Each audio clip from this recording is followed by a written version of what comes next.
So with this video, we're going to look at just the overall structure of muscles.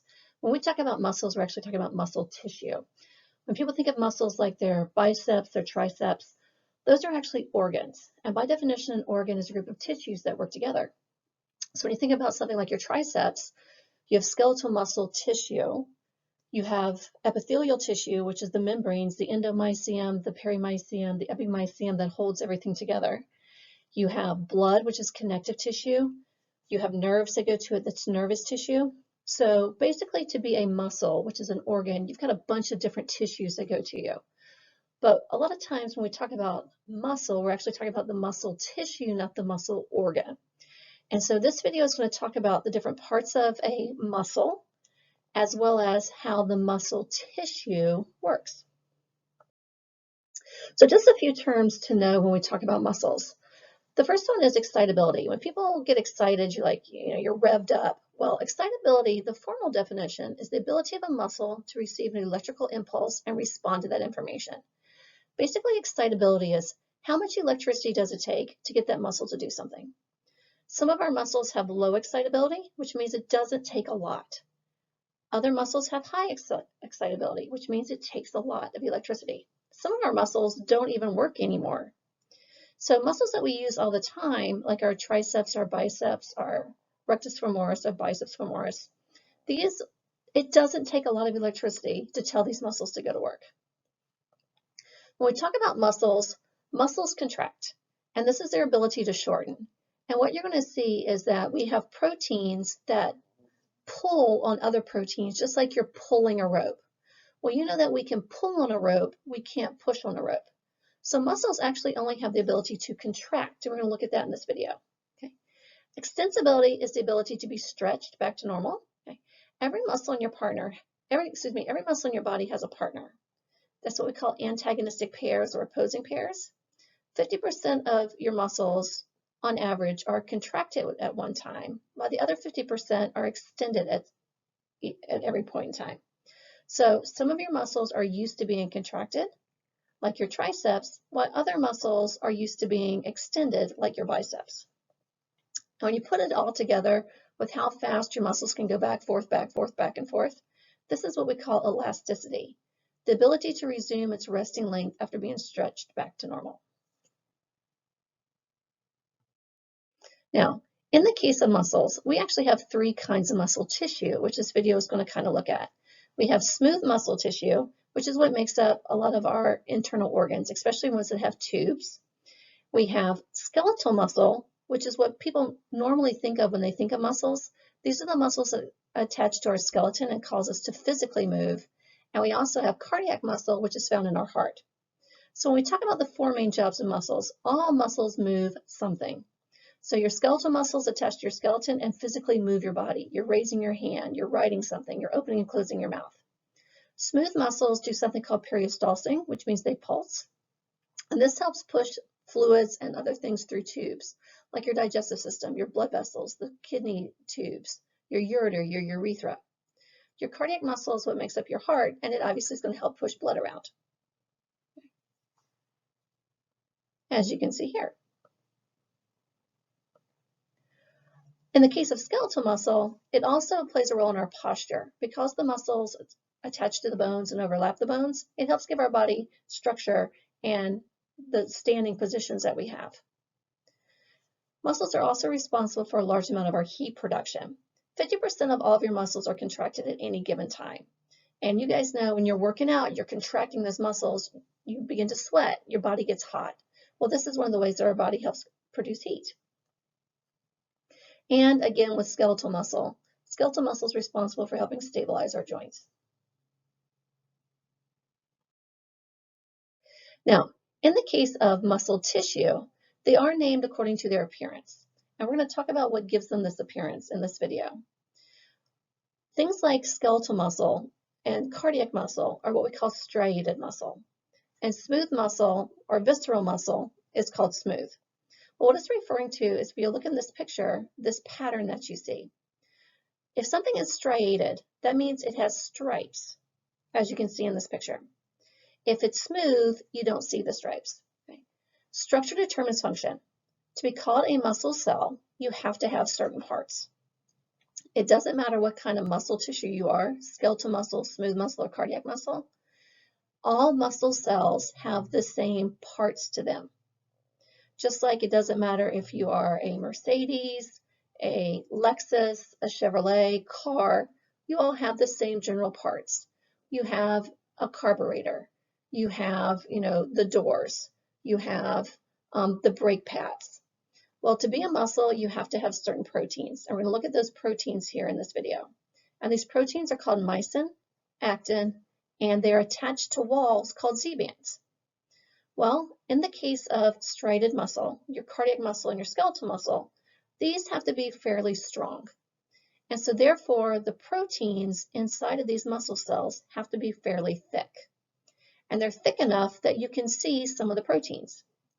And what you're seeing, these proteins give the cells a striped appearance.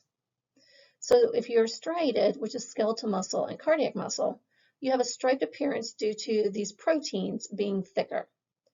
Smooth muscle has the same proteins in them, but smooth muscle doesn't have to be really strong. Okay? Your skeletal muscles have to be strong enough to hold your body together. Your cardiac muscle has to be strong enough to produce high amounts of pressure in order to push blood through your body. Your smooth muscle is just kind of like a nice wave. It pulses. It doesn't have to be as thick. It doesn't have to be as strong. So those proteins are still there. They're just not really thick. And so therefore, you can't see them, so you don't see the striped pattern.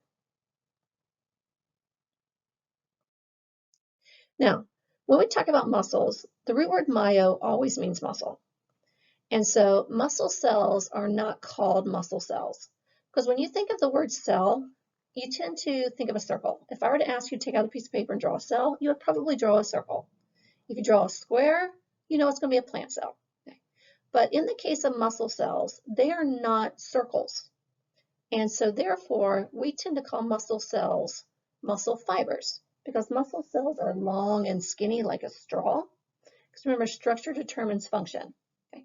The shape of the cell is going to help that cell do its job. A red blood cell looks like a boat. It's going to help carry things around. A neuron, which is a nerve cell, looks like a giant antenna, so it can receive information and can send information. Muscle cells are long and skinny, so that they can open and close like an accordion. And so when we talk about muscle cells, we don't call them muscle cells, we call them muscle fibers. And so again, because structure determines function, a lot of times when we look at, there is no such thing as a myocyte. Cyte is the root word for cell. We don't call muscle cells myocytes because that makes you think that it is a circle. We call muscle cells muscle fibers. Well, because they have a different shape, certain organelles are going to work differently. So therefore, there's a few different names you're going to hear me talk about within the video. Okay. It is a cell. It still has a cell membrane. That cell membrane is still a phospholipid bilayer. It still has integral proteins, proteins that pass through the cell that are going to act as doors. It still has peripheral proteins that act as markers and receptors. But because of its shape, it's composed a little bit differently, and it has to work a little bit differently. So therefore, we call the cell membrane of a muscle cell a sarcolemma. Sarco is the old root word. It means movement that we used to use in reference to muscles. So a lot of the muscle terms still have sarco in them, as well as myo. The cytoplasm, as you know, is the ground substance, the goo that we find inside of a cell. Well, in the case of muscle cells, their cytoplasm has to withstand different chemicals and electricity. So therefore, it's composed a little bit differently, so it's going to have a different name. It's called the sarcoplasm. We also have the endoplasmic reticulum, and the endoplasmic reticulum is what I call the subway. These are tubes, these are channels that go through a cell in order for things to move around the cell, just like a subway moves people through a city. Well, in the case of muscle cells, these tubes have an extra job. And that extra job is enough to give it the reason for us to call it a different name. So therefore, it's called the sarcoplasmic reticulum. Now, I talked about these proteins, and if you think of a brick wall, it's got all these bricks stacked on top of each other. They're in nice lines. Well, in the case of muscle fibers, which are the muscle cells, they have these combination of proteins, and these proteins form a pattern, just like a brick wall. Think of each brick as what's called a sarcomere.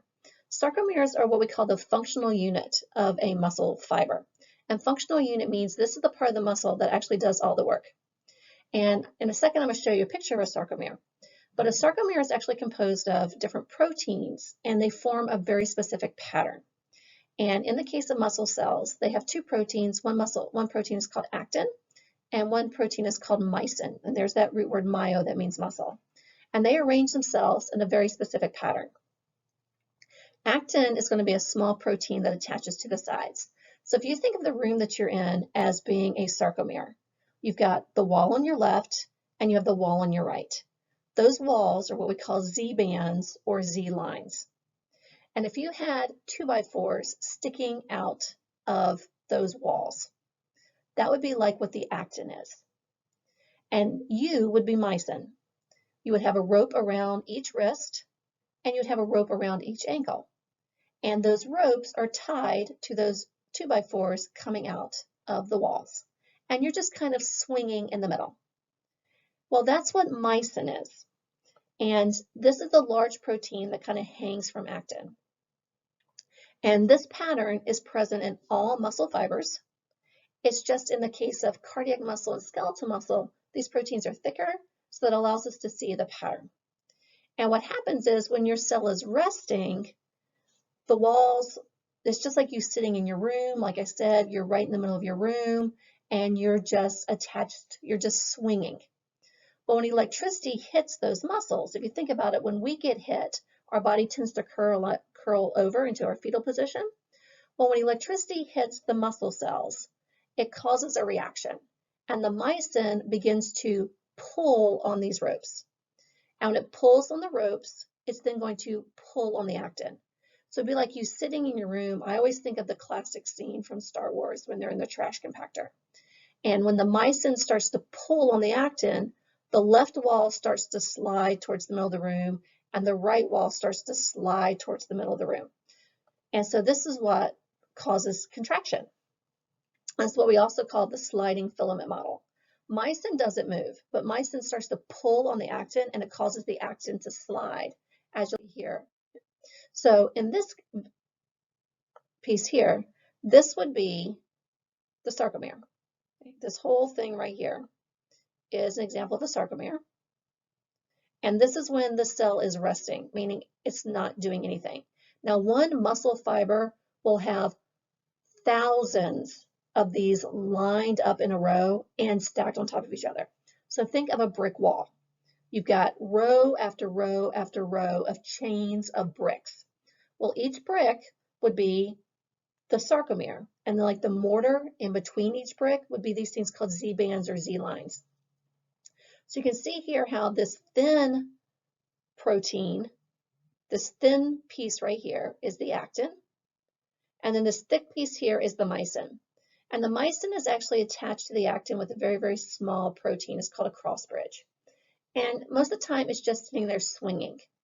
Well, when it's hit with electricity, notice the myosin has not moved. It's still lined up, but yet the actin has moved. And the myosin will pull on the actin, and it causes this wall to slide inward, and it causes this wall to slide inward. Now remember, you have a chain of these, and so it's going to cause a chain reaction as everything will get pulled in one direction. And so if it's attached to a bone, for example, then the bone will get pulled in that direction. So for example, you bending your arm. Now, so in this case here, we have another picture of the sarcomere. This right here is just one muscle fiber. Remember, muscle fiber is the name that we give a muscle cell. This is skeletal muscle. Skeletal muscle tends to be the example we use of muscle tissue because skeletal muscle is one of the stronger and it's one of the longer muscle fibers that you have. So you can see it's striated. You can see these stripes that it has here. Okay? And you can see how one muscle cell, just like a brick wall, has layer after layer after layer of sarcomeres. Well, a chain of sarcomeres is called a myofibril. Do not get muscle fiber and myofibril mixed up. Muscle fiber is the entire cell. And one muscle fiber can contain many chains of sarcomeres. And the chain of sarcomere is called a myofibril. So you can see how it's got lots of different ones stacked on top of each other, just like a brick wall has chains of bricks stacked on top of each other. So this one piece right here is just one sarcomere. And you can see how the sarcomeres are all connected to each other. So here we have the Z line. This is a Z line right here. Okay. And remember, all muscles have the same muscle pattern to them. It's just in cardiac muscle and skeletal muscle, since they need to be stronger, these proteins are thicker, so you can see them. And that's what gives us our Z bands, and that's what gives us our striations. So here's just the sarcomere, okay?